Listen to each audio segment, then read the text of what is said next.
Assalamualaikum warahmatullahi wabarakatuh. Nama saya Alivia Sugiana, saya dari Ruang 431 Universitas Pamulang. Video ini saya buat untuk memenuhi tugas mata kuliah Manajemen Sumber Daya Manusia. Nah, materi yang akan saya presentasikan adalah mengenai tentang kompensasi. Apa itu kompensasi?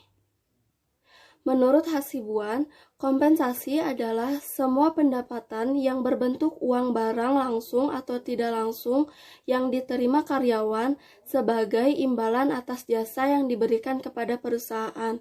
Sedangkan menurut Sadarmayanti, kompensasi adalah segala sesuatu yang diterima oleh karyawan sebagai balas jasa kepada mereka. Dari penjelasan berikut, dapat disimpulkan bahwa kompensasi menurut saya adalah balas jasa yang diberikan perusahaan kepada karyawannya, baik bersifat keuangan maupun non-keuangan. Selanjutnya ada tujuan pemberian kompensasi. Tujuan pertama adalah sebagai bentuk penghargaan bagi karyawan. Yang kedua adalah sebagai jaminan keadilan gaji karyawan. Yang ketiga adalah sebagai upaya untuk mempertahankan karyawan dan mengurangi turnover. Yang keempat adalah untuk mendapatkan karyawan yang berkualitas.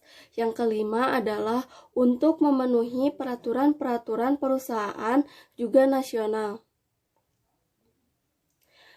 Selanjutnya ada fungsi pemberian kompensasi. Fungsi yang pertama adalah pengalokasian sumber daya manusia secara efisien.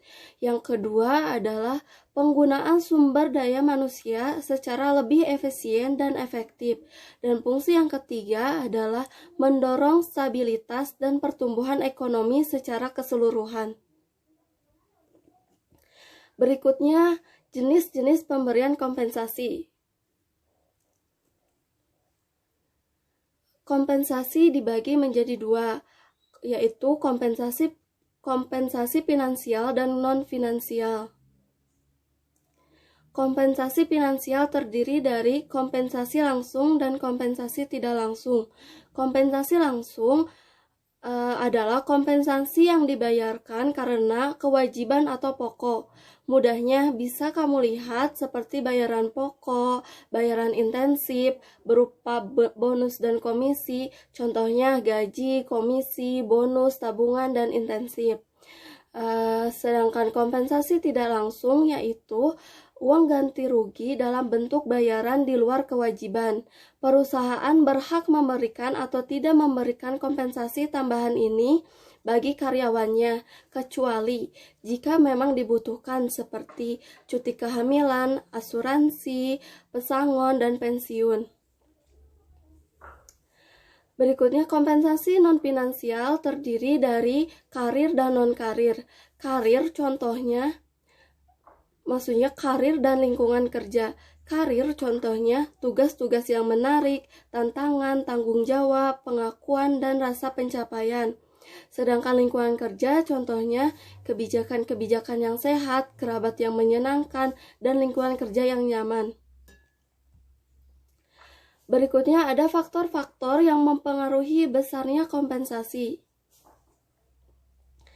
Menurut Profesor Dr. Haji Edi Sutrisno, dalam bukunya yang berjudul Manajemen Sumber Daya Manusia mengemukakan bahwa besar kecilnya kompensasi dipengaruhi oleh beberapa faktor, yaitu tingkat biaya hidup, yang kedua tingkat kompensasi yang berlaku di perusahaan, yang ketiga tingkat kemampuan perusahaan, yang keempat jenis pekerjaan dan besar kecilnya tanggung jawab, yang kelima peraturan perundang-undangan yang berlaku, dan yang keenam peranan serikat buruh.